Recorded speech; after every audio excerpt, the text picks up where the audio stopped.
pessoal! Estou aqui para fazer uma charada com você e ver o quanto você conhece da Palavra de Deus e descobrir sobre quem nós vamos falar hoje. O livro de Hebreus, no capítulo 11, apresenta uma relação de personagens bíblicos que é conhecida como a Galeria dos Heróis da Fé. Nesse capítulo, o autor aos Hebreus lista uma série de nomes de grandes homens de Deus. Está nessa lista Abel, Enoque, Noé, Abraão, Moisés, Gideão, Davi. Todos eles, como o texto diz, pela fé, viveram coisas grandiosas em Deus. Quando lemos esses nomes, nós podemos encontrar, dentre essas listas, 2 nomes de mulheres que são destacados. E é sobre uma delas que nós vamos falar hoje. A primeira coisa que eu quero tratar com vocês hoje sobre isso é que, embora eu imagine que você conheça a história dessa mulher e que você também já leu Hebreus capítulo 11, eu acho que é bem possível que você não tenha associado o nome dessa mulher à galeria dos heróis da fé. A verdade é que a sua história não é marcada exatamente pela fé.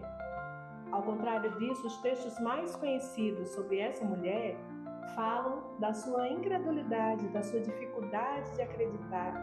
Em alguns momentos também fala da sua ansiedade e da sua precipitação.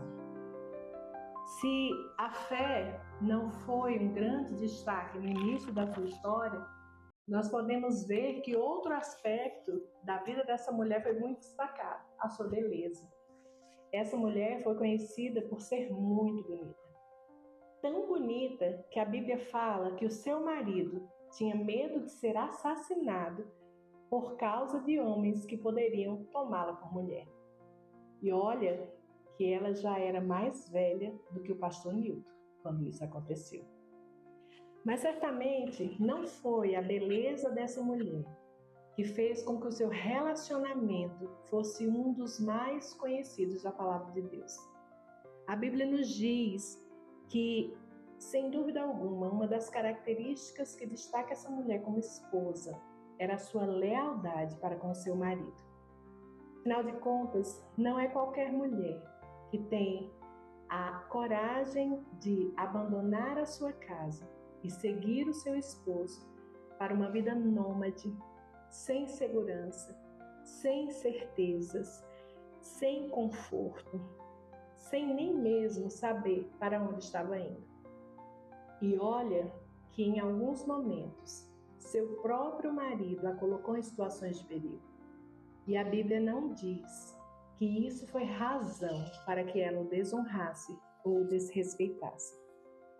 A lealdade e a submissão dessa mulher foi tamanha que ainda fala até hoje.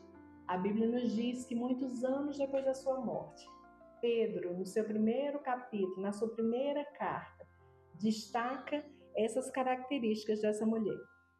Ele inicia esse texto, que está lá em 1 Pedro capítulo 3, dizendo que há uma beleza que é muito maior do que aquela que os olhos podem ver.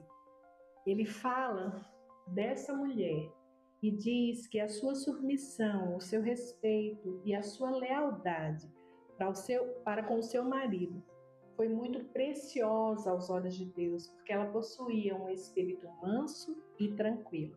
Essa era a verdadeira beleza dessa mulher. A história dela foi marcada por um grande desafio. Em tempos em que gerar filhos era muito importante e a ausência de filhos era uma tragédia familiar, essa mulher carregou a vergonha de ser estéril. Mas você não encontra na palavra de Deus em nenhum momento relatos sobre autocomiseração, murmuração ou revolta por parte dela.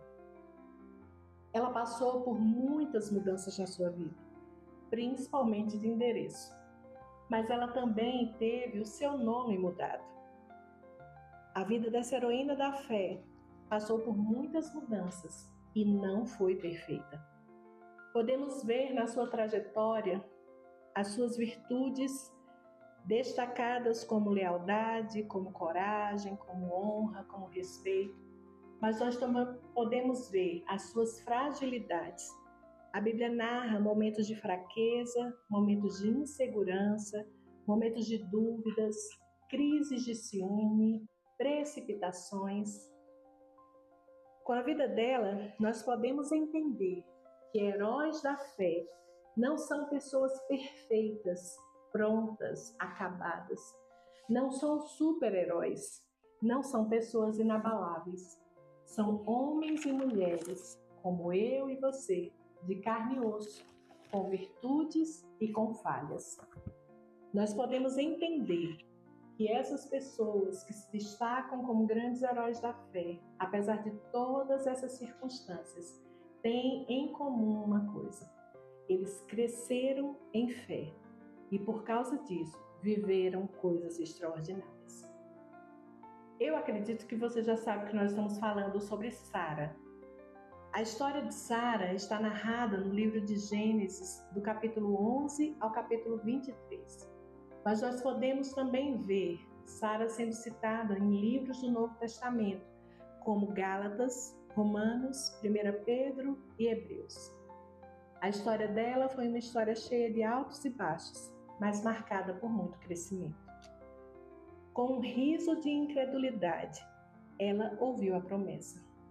Com um riso de muita alegria, ela segurou o cumprimento da promessa em seus braços. A diferença entre um riso e outro foi o amadurecimento da sua fé. Com Sara nós podemos aprender várias coisas e eu quero destacar algumas delas. A primeira é que a sua aparência pode até agradar pessoas, mas para agradar a Deus, a sua beleza tem que vir de dentro. Uma outra coisa que nós aprendemos com ela é que é melhor não tentar apressar os planos de Deus. Ao seu tempo e do seu jeito, Ele fará cumprir. Espere e confie. Também aprendemos com Sara que ansiedade e precipitação não aceleram promessas. Ao contrário disso, geram problemas e atrasam o processo. Olhar para a vida de Sara é entender que Deus não está preocupado com o tempo decorrido, com a sua idade, com as circunstâncias limitantes, com a opinião dos outros. Se Ele prometeu, acontecerá. Nada é impossível para Ele. Como diz Jonatas Leone, o impossível nas mãos de Deus torna-se inevitável. De todas essas lições, eu quero destacar aquela que mais fala ao meu coração em relação à vida de Sara. Sara nos ensina que é possível e eu e você podemos crescer em fé. E quando isso acontece, nós podemos olhar para as nossas limitações e reconhecer o poder de Deus, transformando a nossa vergonha em honra. Quando Sara ouviu a promessa de que seria mãe, ela riu incrédula. Mas a Bíblia diz que ao ter o cumprimento da promessa em seus braços, o nome que ela escolheu para o seu filho foi Riso. Isaac significa riso. E ao colocar esse nome em seu filho, ela pôde olhar para trás e reconhecer a sua limitação. Ela sorriu incrédula. Mas ela também pôde ver que Deus fez com que ela experimentasse o fruto do crescimento dessa fé. Uma outra coisa que crescer em fé faz é a gente descobrir que Deus faz muito além do que aquilo que os nossos olhos podem ver. Quantos filhos Sara teve? Talvez a sua resposta fosse Isaac. Mas na realidade, Sara foi mãe de multidões. E a Bíblia diz, lá no texto que eu citei de 1 Pedro, que eu quero ler para você agora. 1 Pedro capítulo 3, versículo 6 diz assim: como fazia Sara, que obedeceu a Abraão, chamando-lhe Senhor, da qual vós vos tornastes filhas, praticando o bem e não temendo perturbação alguma. Sara creu e experimentou a alegria de ser mãe não apenas de Isaac, mas de inúmeras vidas que olham para ela e são inspiradas a crerem em um Deus que faz todas as coisas que fala. Hebreus capítulo 11, versículo 11 diz assim: Pela fé também a própria Sara recebeu o poder de conceber um filho, mesmo fora da idade, porque teve por fiel aquele que lhe havia feito a promessa. Que a vida de Sara abençoe a sua vida, assim como abençoou a minha.